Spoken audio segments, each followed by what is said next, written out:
This show is sponsored by Realtor Cynthia Bear, Putting Down Roots. Visit your in-town real estate specialist in Atlanta at cynthiabaer.com.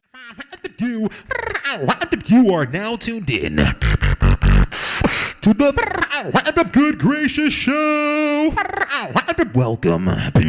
Howdy, Good Gracious family. It is Friday, September 21st, 2018, and this is Boyd Baker here with Good Gracious episode 115. And here in the sweaty South, summer continues. The fall temperatures have not hit us yet, but I got my fingers crossed that it's coming soon. Well, until then, I wanted to share these two great stories.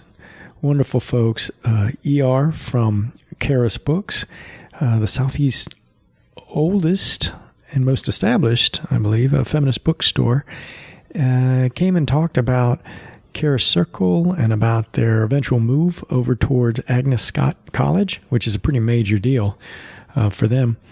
And then Sara Rachele came in to talk about music and playing and recording and being in New York and dealing with some really great guys, Dap Kings, up there and getting her new album going. So I just hope you can enjoy.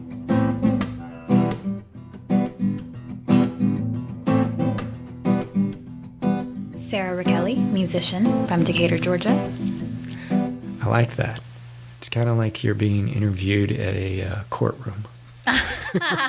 You've done this before, haven't you? I have. A lot of traffic tickets. Yeah.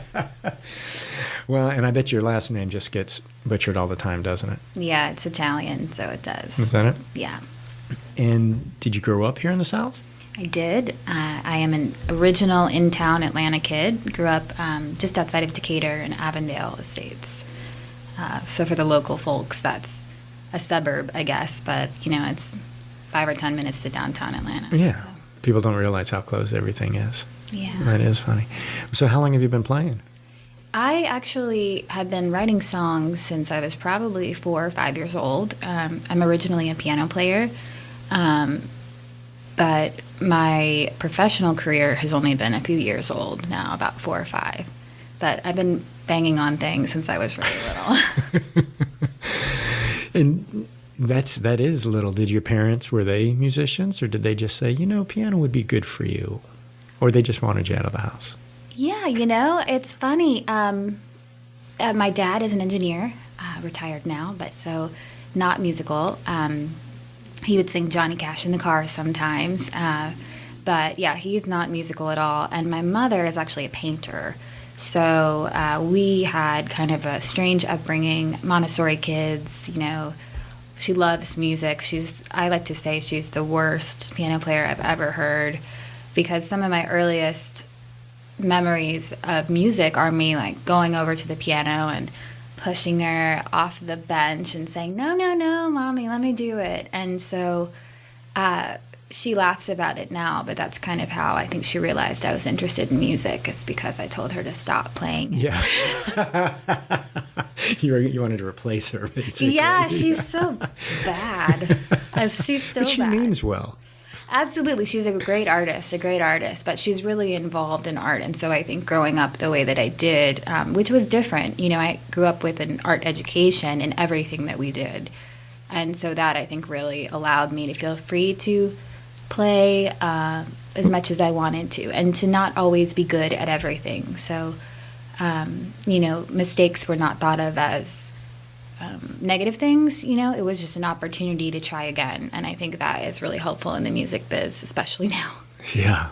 Yeah. I mean, if you could share that with most every upcoming musician, they might have a different perspective on how to get by, It is tough.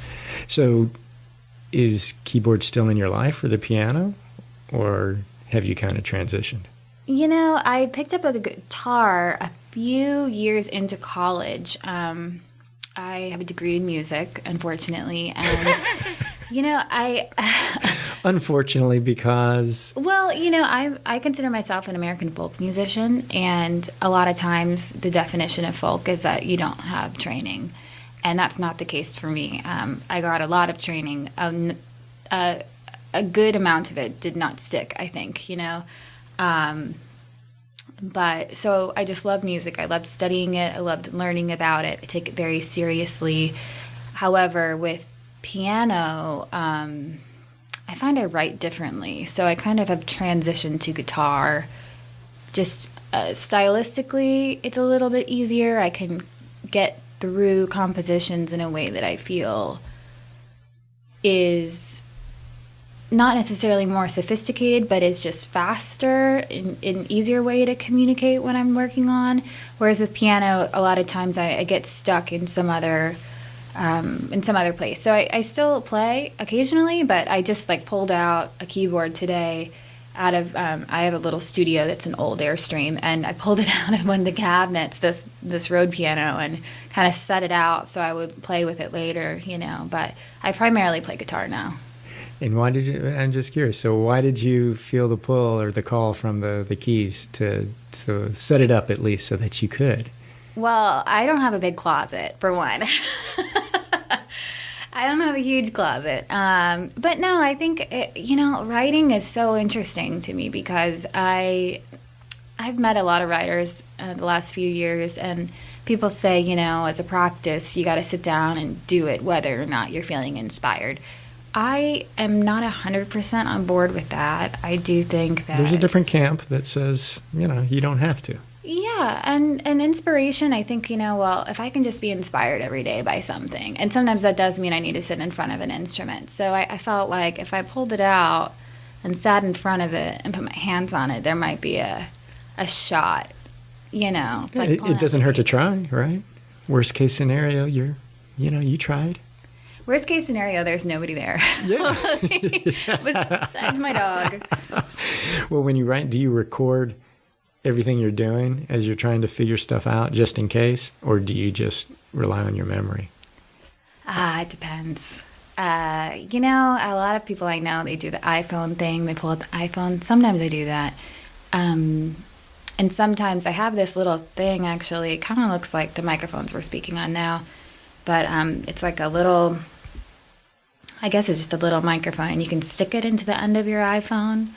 And then sometimes I'll bring that on the road. It's small, Oh, it's an adapter so that it gives you better microphone. Correct. Right. Yep. And I've seen those. Yeah, so I have that. So sometimes I'll go into the bathroom someplace and stick it into my iPhone, and then, but that is an additional step, So it's so interesting because music for me is really a gift, and like I said, there are many people who don't think this. I think, no, it is work and it's undisciplined to talk about it that way. But I've written full songs in the shower. Right. And, I'm not sitting there in front of an instrument. I'm not sitting there with a microphone adapter on my cell phone in a closet in a hotel room, So sometimes I have a very terrible memory for music often, unless I catch it. So that's where I would be. That's where I'd be. Where people who have like a diary by their bedside and they'll wake up in the middle of the night and they'll scribble things. I think, that would be brilliant because my dreams are so good, but I'm just not disciplined enough to do it. I have tried that. Have you tried it? I have, and it just never sticks. I'm so tired. Because then I forget the pen, and then there's not a pen there, and I'll wake up and I go, there's no pen. I'm going back to sleep. Yeah, I keep having these strange dreams, and I don't write often from my dreams anyway. I find that so interesting, though, what we're doing in our waking life and in our sleeping life and how that comes. But I don't do a ton of meditation in my actual, walking around life. But music is really meditative to me. And so sometimes I think you get in that zone and then all of a sudden the composition falls in. But I don't know where it comes from, and I don't even know if I want to know. But if I have a recorder, sometimes then I can go back to it and say, was there something there? Yeah. Sometimes there's just not. There's right. Not. Yeah. You can look at it and you can go, oh yeah, there's a lot of trash, or maybe there's a germ of something. There's a gem in there, but I don't know where it goes. I had a professor call it song seed once. Yeah. That's a perfect term. That's great. So, so what are your plans for this year? What are you doing? What do you have on the docket, on the calendar? Oh my goodness. Back to the courtroom.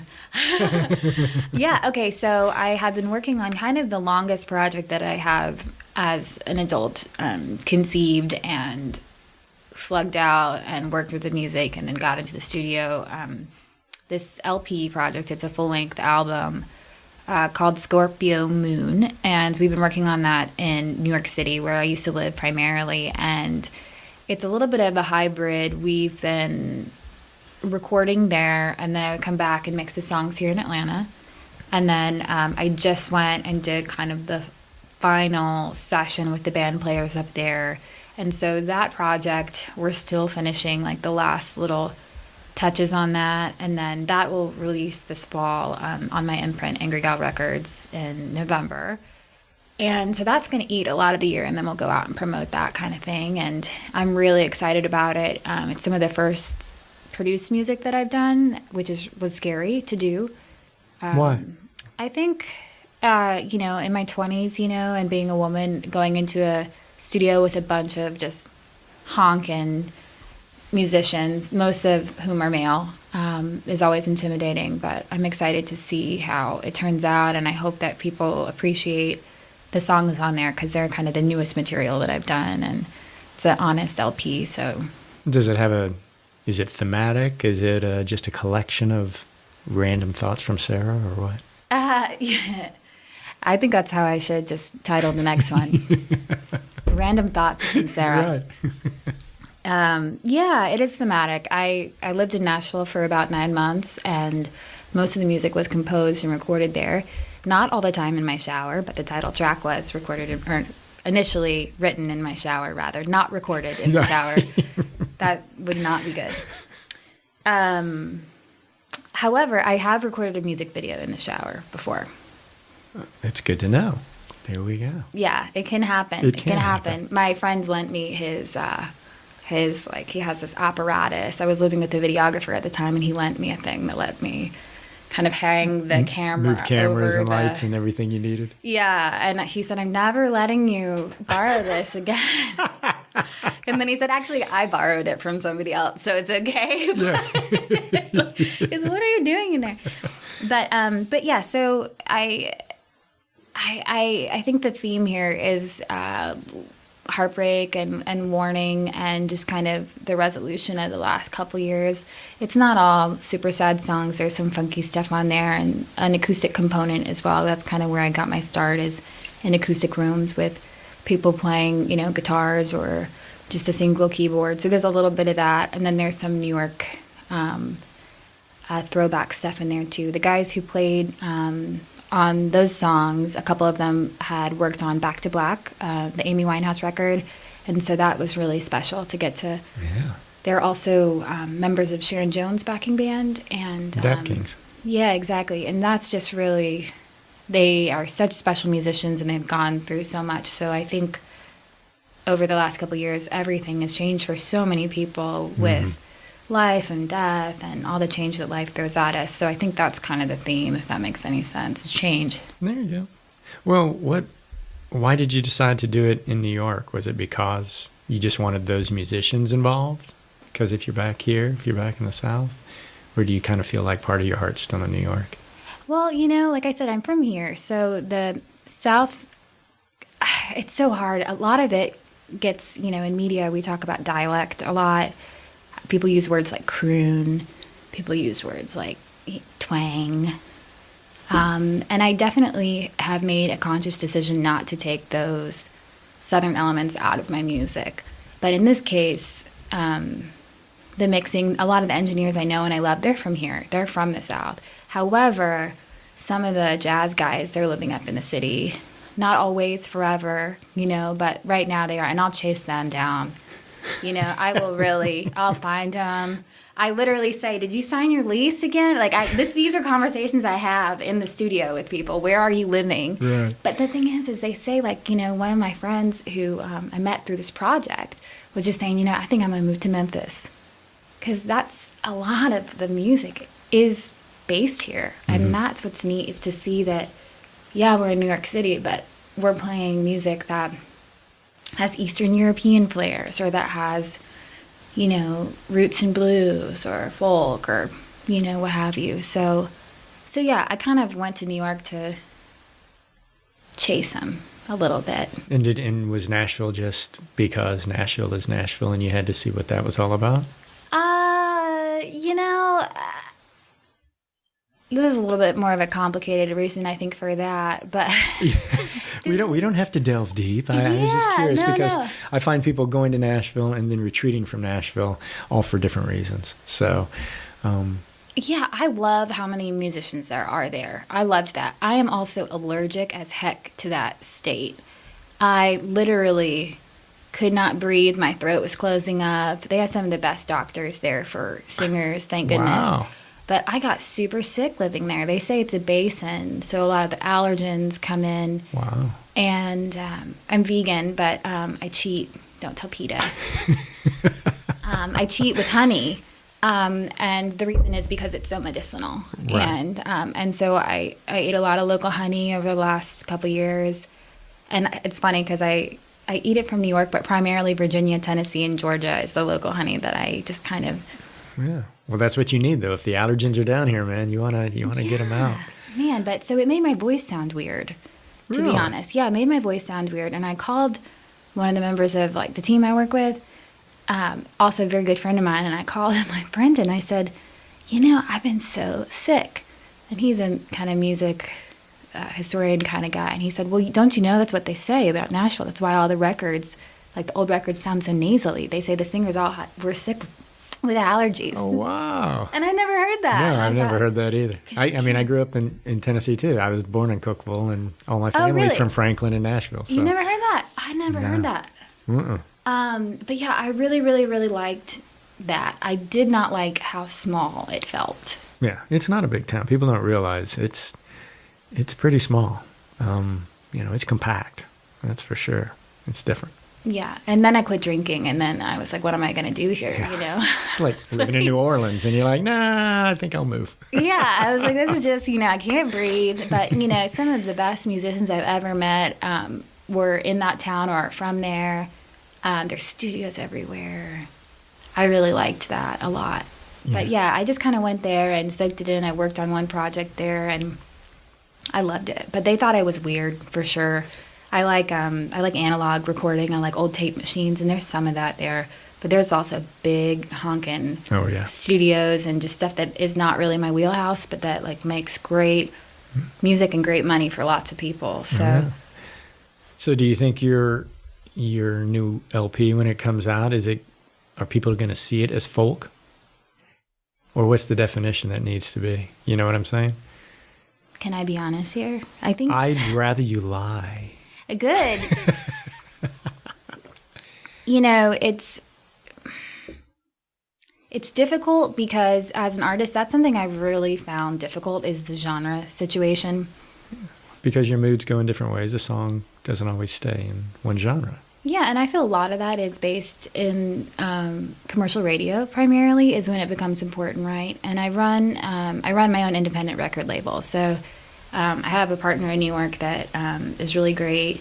They're owned by Sony, and they distribute everything for me, and they're awesome and wonderful. I couldn't do anything that I do without them. But besides that, I do everything else myself. So that means like I'm sending out physical mailers to the radio stations and things like that. And so that's when I think about genre. I don't think about genre when I'm in the recording studio. I don't think about genre when I'm writing music or when I go to bed. But I think there's definitely some folk. There's like 4 or 5 songs that are just me and acoustic guitar. So that'll be folk music. And then there's some stuff that's the same voice, the same music, the same guitars, but then there's a band on it, and it's going to be... transformed into something else. Yeah, it's going to be what it is when I was working with those guys on those songs at that moment. So I don't know. It's what a folk musician sounds like. I've heard people say singer-songwriter full band before. Singer-songwriter full band. We need to come up with another name. I think that's a lot of words, a lot of hyphens. I know, and it's so weird. But so I say like Americana often. So indie rock. It's a great catch-all. Yeah, because, you know, I mean, what does that even mean? Nobody knows anymore.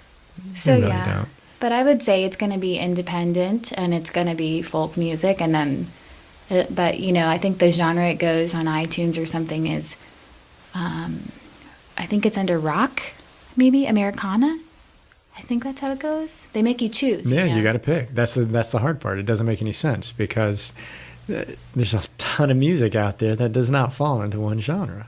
So it's not fair. But what I can tell you is that I love 60s pop music. I love live recordings. And every time we recorded something, if we had to stop or go fix something, they call it a punch, you know? And I would say, okay, for that, you have to punch me in the face every time you want to do that. You got to punch. If we're going to punch this, you punch me right in the nose, and then we'll do it. And so that kind of nobody wanted to go that. Yeah. Be careful. The one day they will, though. There will come a day. I think they probably thought about punching me in the face for saying that. Because, you know, we're all committed. They have to listen to those recordings and be happy with that. And well, if folks want to learn more about, you know, what your tour is going to be when the music's coming out, or about the label, what's the best way for them to find out? So they can go to my website. I have a funny Italian name, but my name is Sara Rachele, S-A-R-A. Last name is like Rachel with an E. I like to tell people to remember the pronunciation. They can call me Smelly Rachele. Nobody's ever called me that before. I made that up myself for radio purposes. That's because I haven't known you, because I totally would have called you that growing up if I had a chance. Right? And so, but yeah, so they can just go to what looks like SaraRachele.com, but it's not. It's Rachele, Smelly Rachele. And then we post the tours that'll come up, and then, you know, they can go purchase my previous albums. I have a side band called the Skin Tights, and that's a little bit more punk rock and fun, and a little more happy songs on that. And so the punk stuff is the happy stuff, and the folk stuff is the depressing stuff. Exactly. You're exactly right. That's great, man. Just keep twisting it. Well, yeah. Thanks for coming in. I appreciate it. Thanks for having me. The song is Appalachian Rain.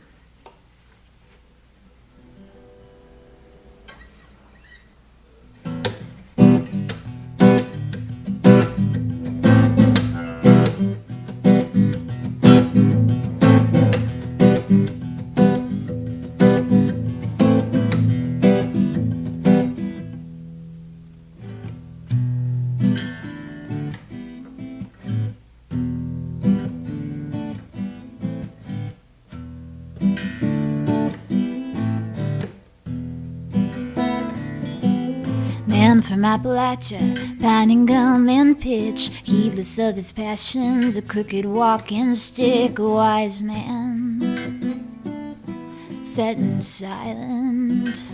Even the sun couldn't put a shadow behind him. He's blinding, he's seismic. And I scream out, hallelujah,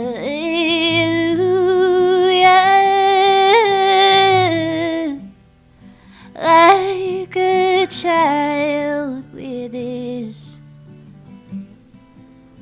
first Bible, as if his breath were my survival. Hey, Appalachian rain. He was always coming home from a long trip. You'd hear him coming like a cracked whip. His anger, it was effortless. With whatever he was handed, how did I withstand it? I was a woman once, but I was his then. I was branded. But when your heart it beats and it's too soft to hear, and faithfulness is drowned by fear, it'd come like the sky would storm and spit.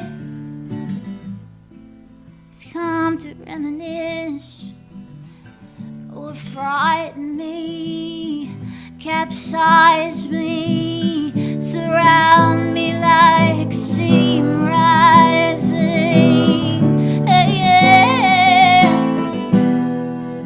And I scream out, hallelujah, like a child with his first Bible, as if his breath were my survival. Hey, Appalachian rain.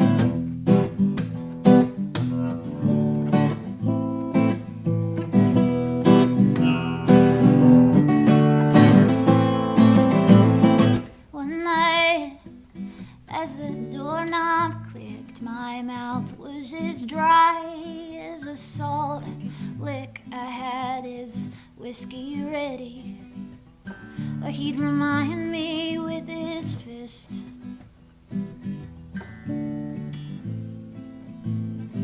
That night, it was I who had the venomous trick.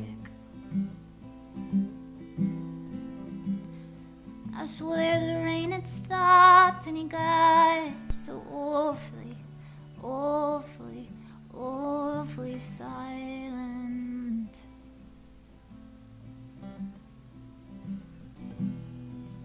And I screamed out, hallelujah,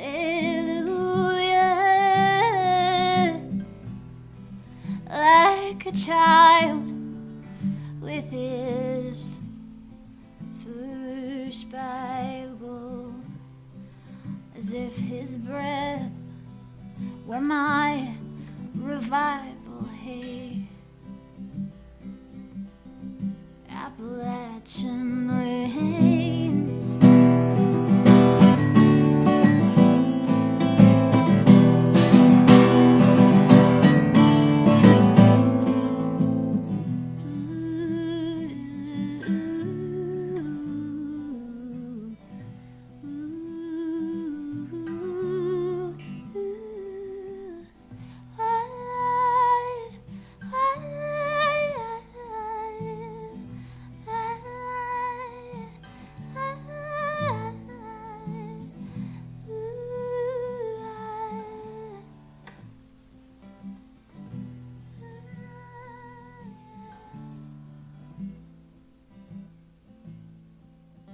So my name's E.R. Anderson, and I'm the executive director of Charis Circle. Charis Circle is the nonprofit programming arm of Charis Books, and Charis Books is the South's oldest independent feminist bookstore, located in Little Five Points for now. And we're going over to become partners with Agnes Scott College in spring of 2019. Wow. Yeah. That'll be, where are you guys going to, so you're moving from that little wedge at the 5 Points corner. Yeah, so we've been in Little Five Points for 44 years, and we're heading over to Agnes Scott in the fall, and we are, we're renovating a building with them on Candler Road.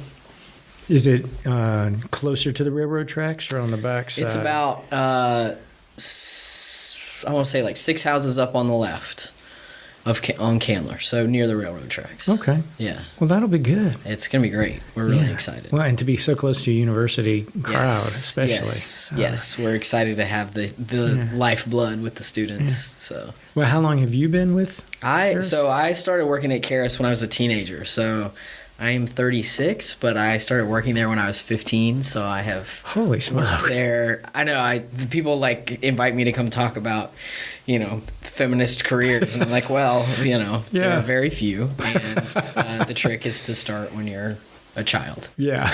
Otherwise, but I joke about, like, in this economy, it's very rare to have a job your whole life. But I've basically had different variations of this job my whole life. Yeah. But always had. So you started at the bookstore. Yeah. So basically there was a young writers program for high school writers. And I was kind of getting in trouble, and my mom was like, "You're good at writing. Maybe you should go do this instead of just like messing around with your friends after school." So I didn't want to go, and I was like, no, that sounds boring and dumb and or not cool. And As a teenager, yeah. And she was like, well, it wasn't really a question. A choice. Yeah. So I went, and I loved it. And it developed my sense of political activism and my identity as a writer and all those things, and sort of gave me like a third space outside of school and home to become myself and also think of myself as a writer. And I also started working with Vox youth newspaper, which still is doing amazing work for teens.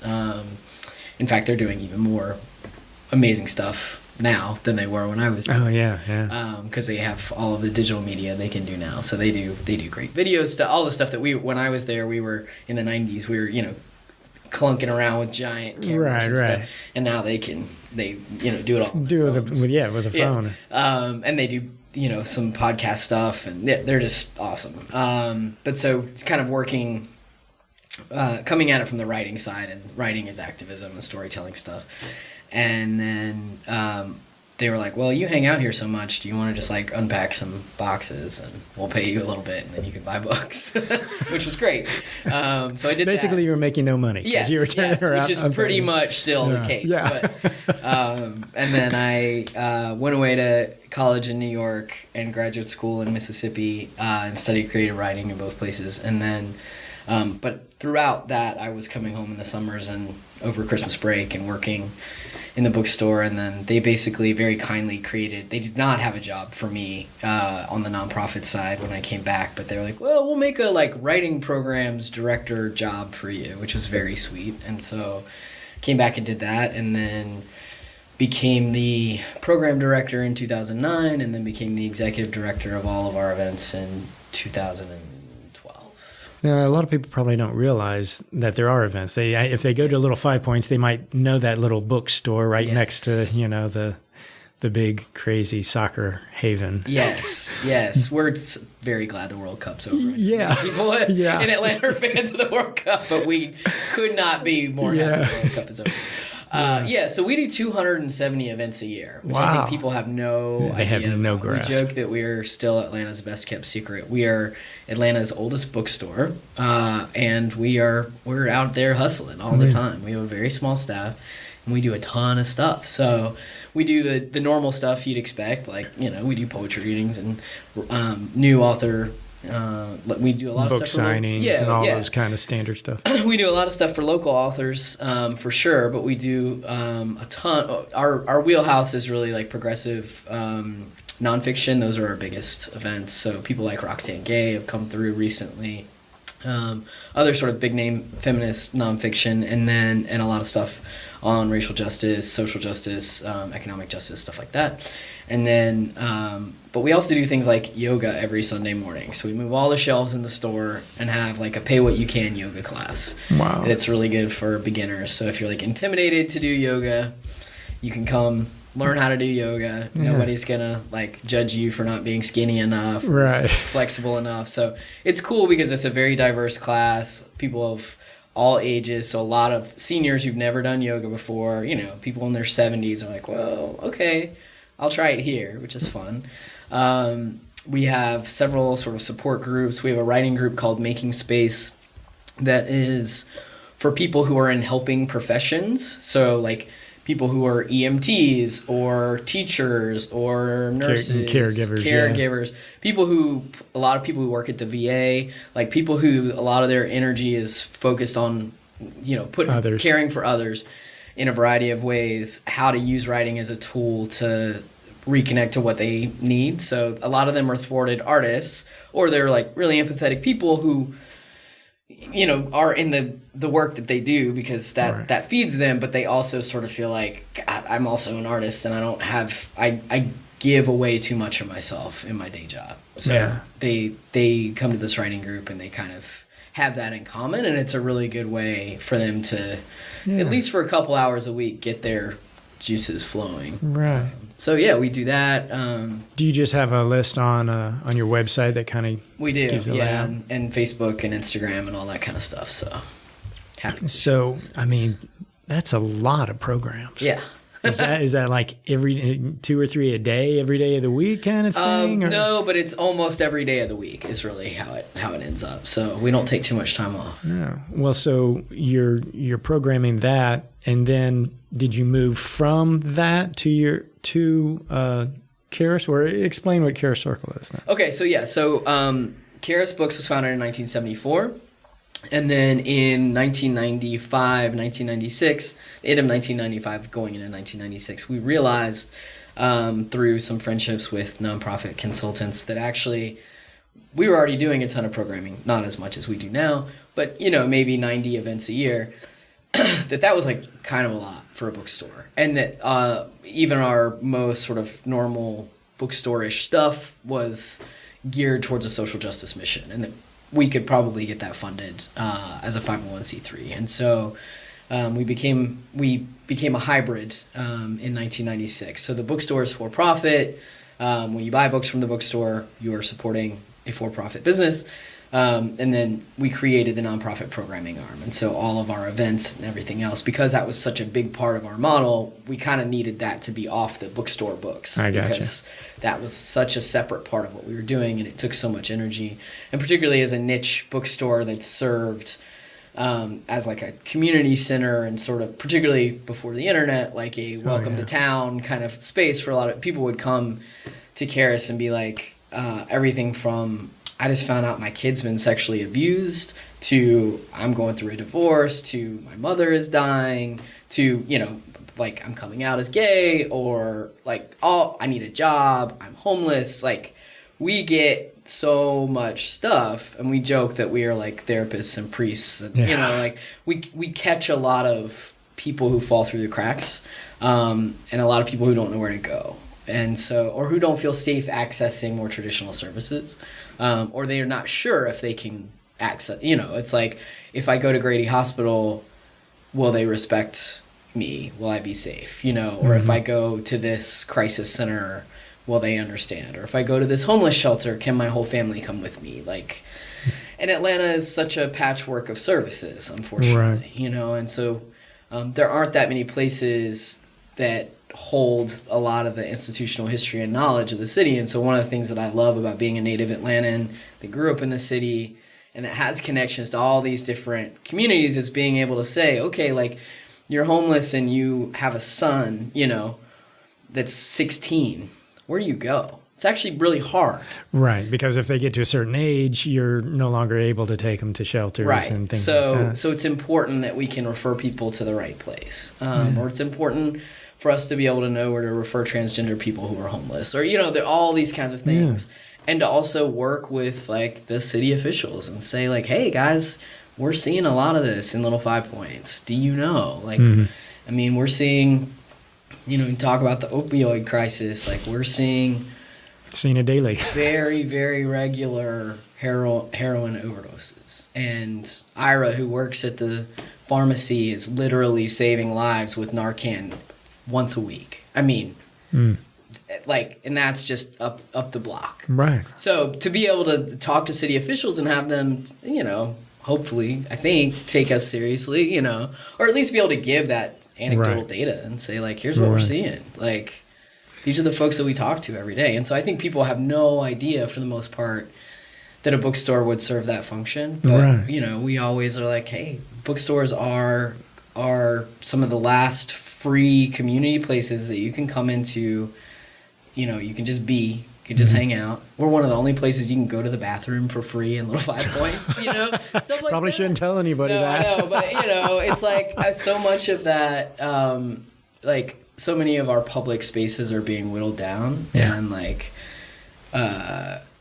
privatized in lots of different ways. And so a lot of my goal is to make sure that, like, people have a place to be. Right. And a place to connect. I mean, the internet is great for a million things, but it's not the same as looking somebody in the eye or, really understanding somebody. And I think so much of what we see is the serendipity of, like, the ways that people connect when they are not expecting to recognize themselves in someone else. Like, they meet somebody and they assume that they have nothing in common with them, and then like they bond over stuff that they're like, oh, Yeah. wow, Yeah. you know. We're much more alike than we want to realize. Yeah, and I think in times, you know, like in this moment, politically and socially, people feel so.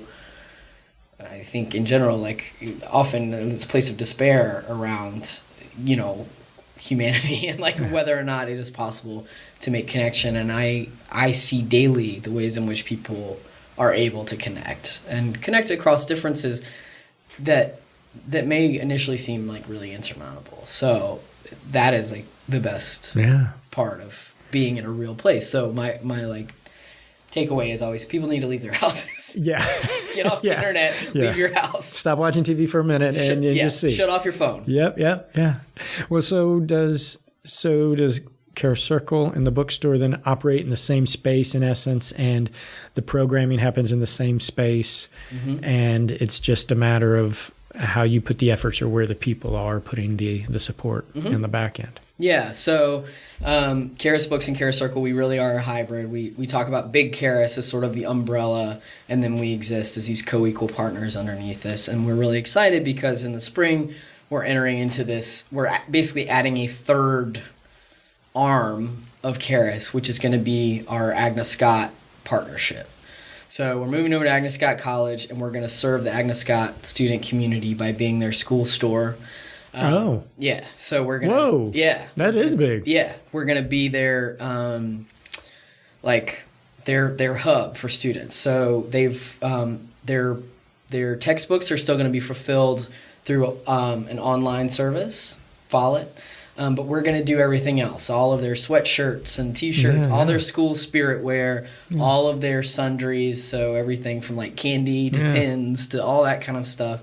And we're going to be kind of their one campus hub for everything else they need, and kind of their hangout and gathering spot. We're going to continue to be all the things that we currently are, but it's going to allow us to have a much closer relationship with the college and also with the city of Decatur. Decatur's already a great book town, but you know, we look forward to being over there with all of our, you know, we're very involved with the Decatur Book Festival, so it'll be great to be connected. It's going to be a little bittersweet though, right? I mean, it's going to be really leaving hard. Little Five. It's a totally different world going on. Agnes Scott. Yeah, our move is actually taking kind of a long time to come to fruition because renovations on a historic building, the building that we're renovating with Agnes Scott was built in 1906. So there are difficulties with what you get in the walls and things are hard. But we've had like longer than we thought to kind of mourn this process, which has been good actually. Well, because then you start going, okay, I've mourned enough. Let's go. Good. We're ready. I think it's like when people get divorced and then they're like, it's really protracted. You're like, all right, we're done. Yeah, we've worked it all out. Yeah. So, I mean, I think we will really miss Little 5 Points, and we'll really miss. There are things about Little 5 Points that I really love, and honestly, there are things about Little 5 Points that I will be ready to move along from. But I think Little 5 Points has a great. The spirit of Little 5 Points is amazing. You know, I mean, I think people come to town and they're like, "Oh, this is so cool that there are so many independent businesses. There are no chains in Little 5 Points." You know, that Starbucks has been relegated to the far corner because of you know how you know the sort of the protective prohibition against chains and franchises. I mean, we've done a really good job. The Little 5 Points Business Association has done a really good job of maintaining that independent, weird character, you know. Well, how is your floor space going to change? I've got to think you're expanding. Yes, we are expanding. And the thing that it will be bigger, it will be more open. One of the cool things is we renovated our existing space in 1994. And when we did that, there were different engineering like limitations, and now you can really do very open things by just having different kinds of cross beams in the ceiling and stuff like that. Yeah. In 94 you had to have pillars in the middle and everything, so it sort of limited the sight lines and things like that. Now we can have a very, very, very open space, which is going to be great. We also are going to have, my biggest frustration as the main programming person is that we don't have dedicated daytime programming space. So most of our events occur either before the bookstore is open or in the evening after the bookstore is closed. So you can't browse and have events at the same time. And I mean, you can kind of, but all of our bookshelves are on wheels, so stuff has to kind of get figured all the time. And I'm getting older and tired of furniture all the time. But one of the things I think is going to be a great asset to our community is we'll have this back area that is dedicated, like meeting space, programming space that can seat about 30 people. And that will be where a lot of the like support groups and things like that. And it's also going to allow us to serve different populations. Like we work with a lot of older folks who are like, I just really can't drive after dark. Like I just don't feel comfortable doing that anymore. A lot of parents, like stay-at-home parents with young kids. We do a lot of children's programming and a lot of parenting stuff. And they're like, I put my kids to bed at 7 o'clock. I'm not coming back out. Like, sorry. Like I'm not hiring a babysitter. So being able to work with them, it's going to be great. The other really amazing thing about this space is currently we have 5 parking spots. Parking is for 44 years. The thing people have complained about is with parking. We're moving to a space that has 150 parking spots. Oh, is there a deck near you? There is a, if folks, Decatorites will recognize it as the parking lot where you recycle your Christmas trees. The city of Decatur recycles Christmas trees in that parking lot.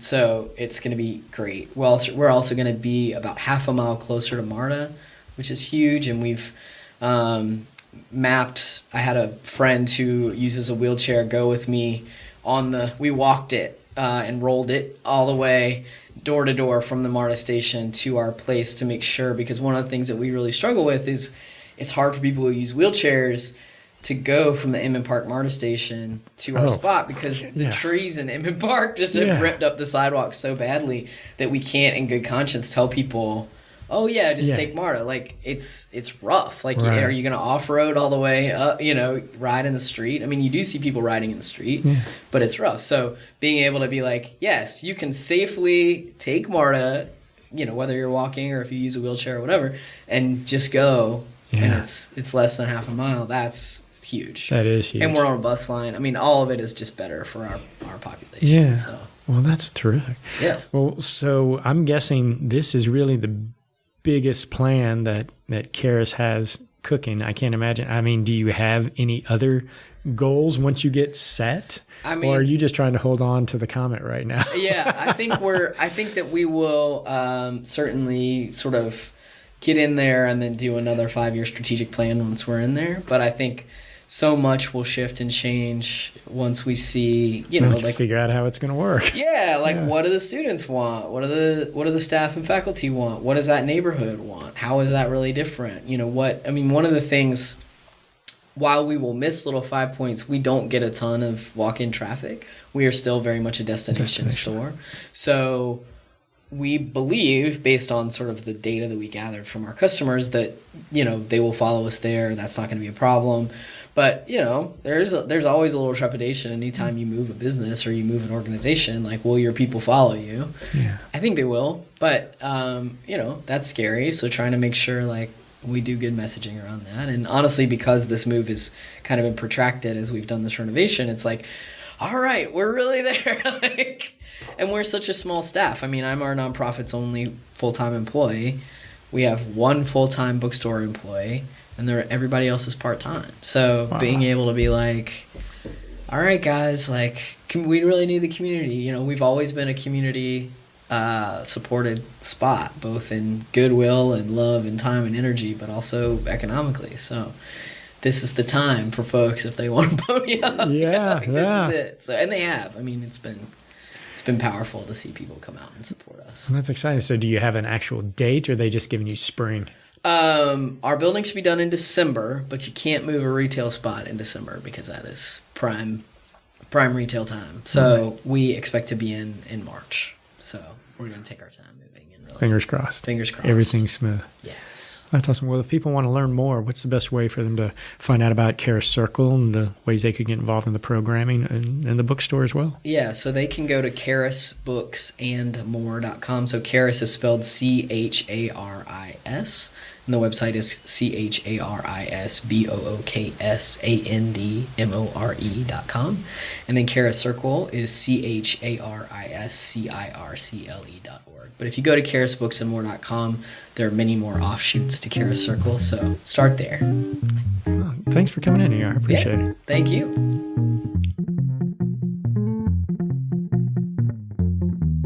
Well, that's it for another Good Gracious Show episode. I hope you enjoyed it. Of course, you can find all past episodes on our website at goodgracioushow.com. You can also sign up for newsletter and social media links and things of that nature. I do a lot of the recording down here at Wondershop in Candler Park, and always looking for some great stories to share, some people that are doing great stuff in the world, some good Southern music, and just trying to bring a little happiness and joy here. So, also, if you have an Alexa, you can say, Alexa, play Good Gracious Show podcast, and from what I hear, it'll pop right up. So that's about it. That's all I got this week. Until we meet again, be a good neighbor, hug someone, and we'll see you next week.